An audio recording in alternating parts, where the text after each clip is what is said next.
ಪಂಜುರ್ಲಿ ಗುಳಿಗ ಭೂತಾರಾಧನೆಯ complete details.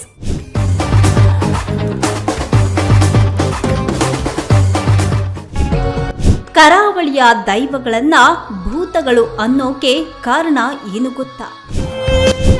ದೈವಗಳಿಗೆ ಕೋಳಿ ಹಂದಿಗಳ ಬಲಿಯೇ ಆಗಬೇಕು.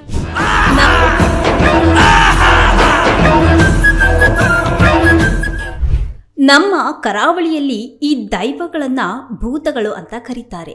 ಭೂತ ಅಂದ್ರೆ ಪೂರ್ವಕಾಲದ್ದು ಅಂತ ಅರ್ಥ. ಪಂಜುರ್ಲಿ, ಗುಳಿಗ, ಬಬ್ಬರ್ಯ, ಪಿಲಿ ಚಾಮುಂಡಿ ಇತ್ಯಾದಿ ಅನೇಕ ದೈವಗಳಿವೆ. ಪಂಜುರ್ಲಿಯಲ್ಲೇ ಅಣ್ಣಪ್ಪ, ವರ್ಣಾರ, ಕುಪ್ಪೆ ಇತ್ಯಾದಿ ವಿವಿಧ ಹೆಸರುಗಳು ಪಂಜುರ್ಲಿಗೆ ಇದೆ. ಆದರೆ ಈ ಹೆಸರು ಮಾತ್ರ ನಮ್ಮ ಹಿರಿಯರಿಂದ ಸೃಷ್ಟಿಯಾದಂತಹ ದೈವಸ್ಥಾನದ ಮೂಲ ಯಜಮಾನನದ್ದೇ ಆಗಿರುತ್ತೆ. ಅಣ್ಣ, ಅಣ್ಣಯ್ಯ, ಅಣ್ಣಪ್ಪ ಎಂಬುದು ಗೌರವ ಸೂಚಕ ಹೆಸರು. ಪಂಜುರ್ಲಿ ಅಂದ್ರೆ ವರಾಹ ದೇವರು. ಇದನ್ನ ಜಾನಪದೀಯವಾಗಿ ಆರಾಧಿಸುವುದರಿಂದ ಅದನ್ನ ಪಂಜುರ್ಲಿ ಅಂತ ಕರೀತಾರೆ. ವರಾಹ ದೇವರಾದ್ರೆ ಆರಾಧನಾ ವಿಧಾನ ಬೇರೆನೇ ಇರುತ್ತೆ. ರಕ್ಷಣಾ ವ್ಯೂಹದಲ್ಲಿ ಇಂದ್ರಾದಿ ಅಷ್ಟದಿಕ್ಪಾಲಕರು ಇವರು. ಪಂಜುರ್ಲಿ ಭೂತಾತ್ಮ, ಚಾಮುಂಡಿ ಗುಳಿಗಾದಿಗಳು ಅಗ್ನಿತತ್ವ, ಯಕ್ಷಾದಿ ದೈವಗಳು ಆಕಾಶ ತತ್ವ, ಜಲತತ್ವದ ದೈವಗಳನ್ನು ನೀರಾಶ್ರಯ ಇರುವೆಡೆ ಇಟ್ಟು ಆರಾಧಿಸ್ತಾರೆ. ಕುಟುಂಬಗಳಿಗೆ, ಊರಿಗೆ ಯಾವುದು ಪ್ರಧಾನವೋ ಅದನ್ನ ಧರ್ಮ ದೈವಗಳು ಅಂತ ಕರೀತಾರೆ.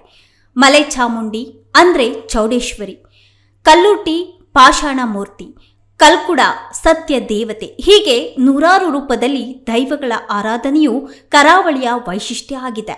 ಕರಾವಳಿಯಲ್ಲಿ ಭಕ್ತರು ಈ ಭೂತಗಳಿಗೆ ನರ್ತನ ಸೇವೆ, ಕೋಲ, ನೇಮ ಇತ್ಯಾದಿ ಹೆಸರುಗಳಿವೆ. ಇದನ್ನ ಕೊಟ್ಟು ಭಕ್ತಿ ಪರವಶರಾಗುತ್ತಾರೆ. ಇದರ ಸೇವೆ ಮಾಡುವುದಕ್ಕೆ ಅಂದಿನಿಂದ ಇಂದಿನವರೆಗೂ ಸಹ ಒಂದು ವರ್ಗ ಮಾತ್ರ ಸೀಮಿತವಾಗಿರುತ್ತೆ. ಯಾರ್ಯಾರೋ ಕಲಾವಿದರು ಮಾಡುವಂತೆ ಇಲ್ಲ. ಆ ಸಮುದಾಯದವರು ಮಾತ್ರ ಕೋಲಗಳಲ್ಲಿ ಆವೇಶ ಬಂದು ನುಡಿಯುವಂತಹ ನುಡಿ ವೇದವಾಕ್ಯವಾಗಿರುತ್ತೆ. ಇದನ್ನ ಆ ಜನರು ನಂಬಲಾಗಿದೆ ಅನ್ನೋದು ತಪ್ಪಾದಂತಹ ಕಲ್ಪನೆ. ಇದಕ್ಕೆ ಜನಪದೀಯ ಮಂತ್ರಗಳು ಸಹ ಇವೆ. ಇದನ್ನ ಪಾಡ್ದನ ಅಂತ ಕರೀತಾರೆ. ಇದು ಪ್ರಕೃತಿಯ ಒಂದು ತತ್ವ. ಅದೇ ಪ್ರಕಾರದಲ್ಲೇ ಇಂದಿಗೂ ಸಹ ದೈವ ಭಕ್ತಿ ನಡೆಯುತ್ತಾ ಬಂದಿದೆ. ಇದು ನಿನ್ನೆ ಮೊನ್ನೆಯ ವಿಚಾರ ಅಲ್ಲ. ಸಾವಿರಾರು ವರ್ಷಗಳ ಇತಿಹಾಸವೇ ಇದಕ್ಕೆ ಇದೆ. ಭೂತಗಳು ದೇವತಾ ಪಾರ್ಶ್ವಗಣಗಳು.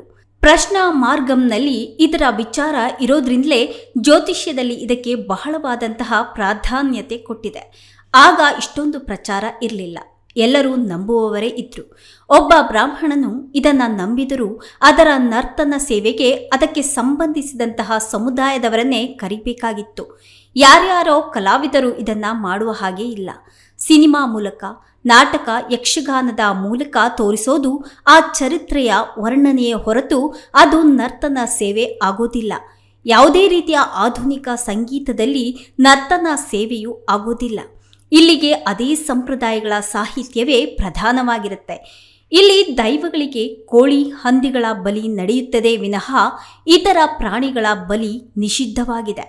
ಅಡುಗೆಯೂ ಸಹ ಅದೇ ಸಂಪ್ರದಾಯದಲ್ಲೇ ನಡಿಬೇಕು.